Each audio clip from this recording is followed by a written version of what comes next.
Ibang usapan po tayo. Pag merienda ang usapan, pasok ang siomay dyan. At lalo ngang hindi mananawa sa sarap dahil iba-ibang flavors ang ma-enjoy mo.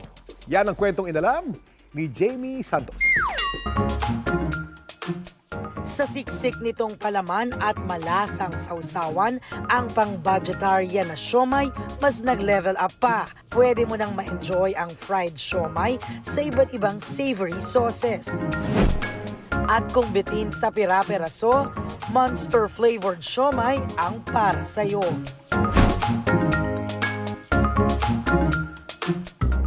Sa Espanya, Manila, kung sawa ng pamare sa siomay ang toyo, kalamansi at pritong bawang, saucy-flavored siomay raw ang solusyon dyan ng college student na si Aubrey. Yung idea po nung flavored siomay is from chicken wings talaga.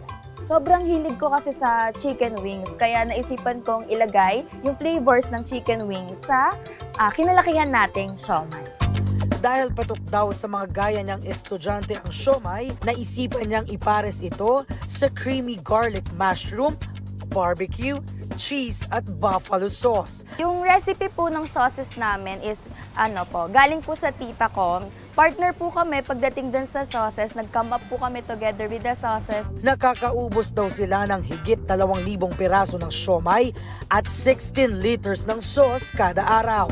Sa halagang 55 pesos kada order, may kasama na rin itong kanin, kaya sulit sa mga nagtitipid. Mga estudyante po, yung mga workers po, at yung mga delivery riders po yan. Sila po talaga yung mga suki namin. Yung kita ko po dito sa business, syempre po, nagagamit ko rin po sa mga expenses ko sa school and nabibili ko na rin yung mga gusto ko from my personal money po. Masakap naman po, tsaka lasa po talagang barbecue yung sauce niya. Pagkagat naman ng dilim, inaabangan na ang pwestong ito sa Parañaque City. Hindi pa tapos mag-set up ang grupo, aba, may nakapila na. Ang pinipilahan ang giant siomay ng 35 anyos na si Love Rivera. Para bigyan ng bagong twist, gumawa siya ng nasa 30 flavors ng siomay.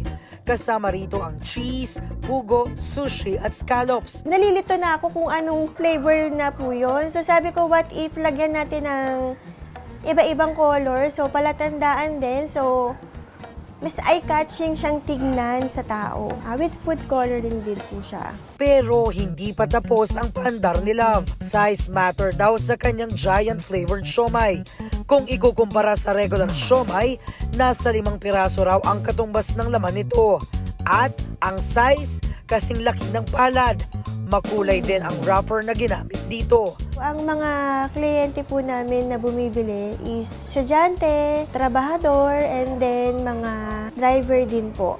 Actually, natutuwa po sila kapag nakikita nila yung steamer namin, iba-iba color po. Mabibili ang ganyang flavored siomay sa halagang 10 piso kada piraso. 80 pesos naman ang kada piraso ng giant flavored siomay. Napakasarap. Sulit po yung 10 pesos kasi po marami kayong mapipila na flavor. Kaya po talagang babalik-balikan po pag natikman niyo yung siomay po nila.